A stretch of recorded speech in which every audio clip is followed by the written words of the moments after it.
Photography has always been a way to capture fleeting moments, to freeze time and hold on to the people and places we love.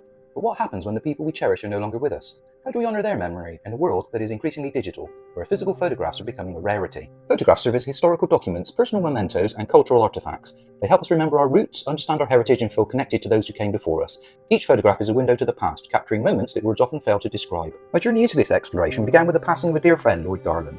Lloyd, a fellow photographer, left me his cherished 35mm cameras, film and developing equipment. These tools became my connection to him, and the foundation of a project I've titled Honouring Loss Through Photography. I wanted to use the substantial amount of film that Lloyd had left me for a sustainable project that honoured his memory. To add to Lloyd's equipment, I created a Facebook post on local community sites asking for donations of camera equipment and was overwhelmed by the generous responses received. I wanted to use the equipment and film with my club members and in my job as a photography tutor in a pupil referral unit.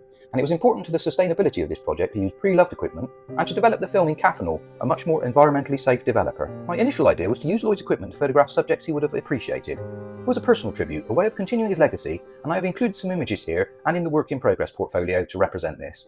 But as I began to work, I realised that this theme resonated with others as well. The members of the Shepton Mallet Photography Club, a group I run, were also interested in exploring the idea of photographing objects with deep emotional significance, items left behind by loved ones who had passed. In collaboration with club members, we decided to shoot analogue using the equipment and film left by Lloyd and by donation. However, as our conversations deepened, a challenge emerged. Club members wanted a tutorial on using analogue equipment as they were all digital users, but time was against us. Instead, we pivoted. I introduced the idea of using digital photography which, while lacking the tangible nature of film, still offers a sustainable method to document and preserve memories.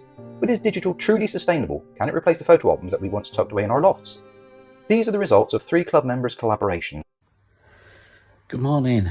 Just a little bit of info about the 2 photos that I sent Richard pertaining to his course, his photography course. The first one is a flower in a silver plant pot that was given to me by my mother, my late mother, just before she sadly passed away, so that means a real lot to me.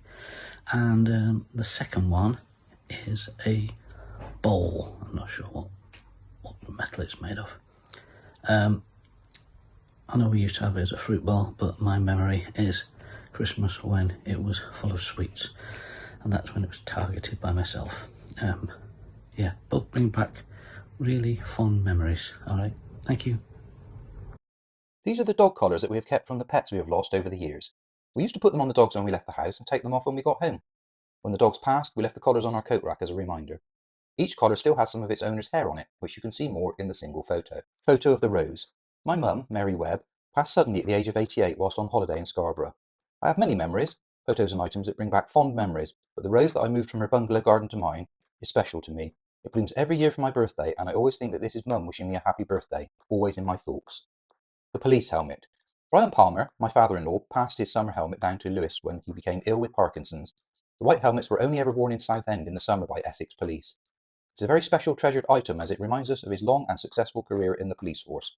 He was a very proud and dedicated man who unfortunately never got to enjoy a long and healthy retirement, so this represents a major part of his life.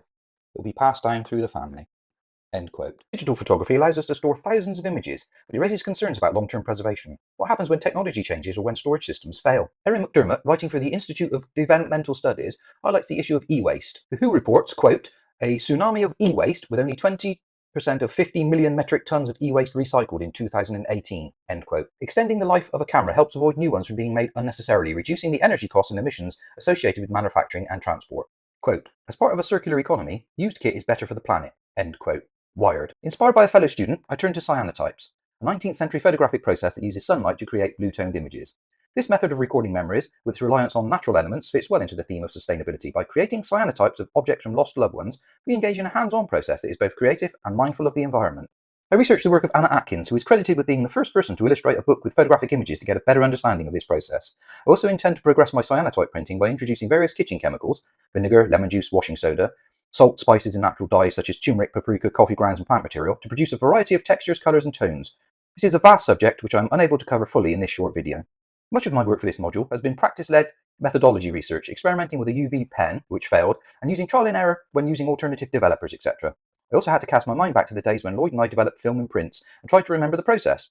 I know the internet has many answers, but I felt I owed it to Lloyd, who had initially taught me, to remember the techniques he had taught me. Photographers like Sally Mann have explored the intersection of memory, loss and photography in their work. Mann's series, What Remains, examines death and the physical traces left behind, The work, alongside that of others like Nan Goldin and Wolfgang Tillmans, reminds of the power of photography to capture the transient, the ephemeral, and the deeply personal. To quote Sally Mann, photography's power lies in capturing the transient, the ephemeral, and the deeply personal. In the Guardian article, Beatrice Rubal's work is highlighted for its profound engagement with themes of memory and loss.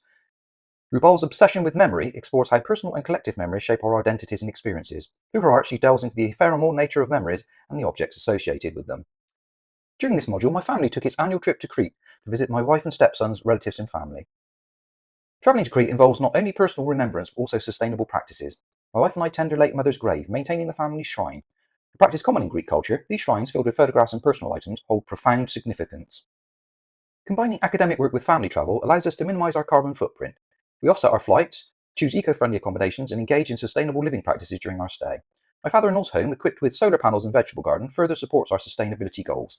Crete's history goes beyond personal remembrance. It is a place marked by resilience. On a trip to visit dolphins, we stopped in a small village for lunch where I found images and a shrine. During World War II, the Battle of Crete became a symbol of defiance against Nazi occupation. The small village of Kandanos epitomises this courage. When Nazi forces invaded, the villagers, armed only with farming tools, fought back fiercely. Their resistance led to brutal reprisals. The village was destroyed, and signs were erected by the Nazis declaring that Kandanos would never be rebuilt. Yet rebuild they did, preserving both the memory and spirit of their defiance.